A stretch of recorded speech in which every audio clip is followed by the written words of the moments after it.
Hi everybody, I'm Experiment Eric, and today is another episode of Experiment Eric in which we're going to do an experiment about voting. First, let me answer some fan mail. Dear Experiment Eric, my daddy says that a vote for a third party is a vote for Hillary Clinton. Is that true?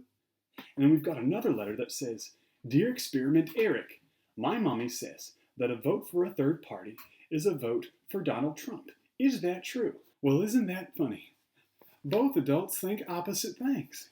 Well, let's see. If you remember about experiments, it's important to have a control, and it's important to have trials, and you have to have a hypothesis. So let's start with our hypothesis, shall we? Our hypothesis is that a third-party vote is actually a vote for a candidate from one of the other two major parties. Well, let's test that out and see if it's true. I have 4 different ballots. We're going to fill out 4 of these different ballots differently, and then we're going to tally them to see what happens. Let's start with the first ballot. On the first ballot, I'm going to vote for Donald Trump.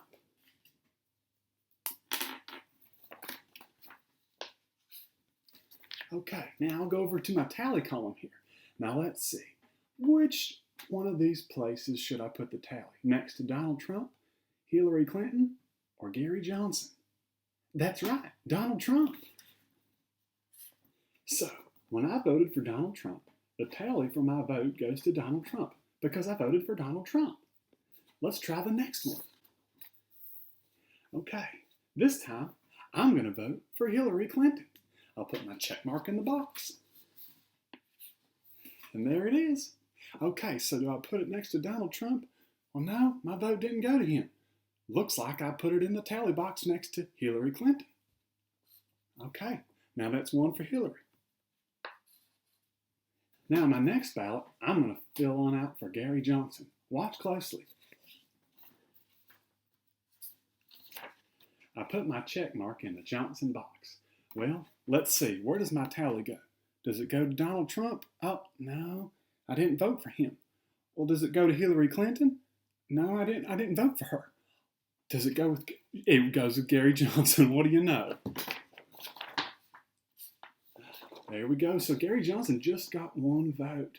Our hypothesis looks a little bit off, but let's keep going, okay? You see, we got to have a control in every experiment. So with this ballot, I'm going to leave it blank.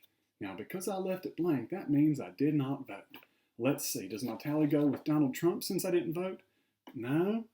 Does my tally go with Hillary Clinton since I didn't vote? No. Does my vote go with Gary Johnson since I didn't vote? No. Well, shoot. There are no tallies there, are there? Now that we voted with our 4 different ballots from 4 different people, we're going to put all our tallies together. Our first vote went for Donald Trump. So because of that, our tally mark's going to be moved over here to the Trump part of the column. 1 vote for Donald Trump.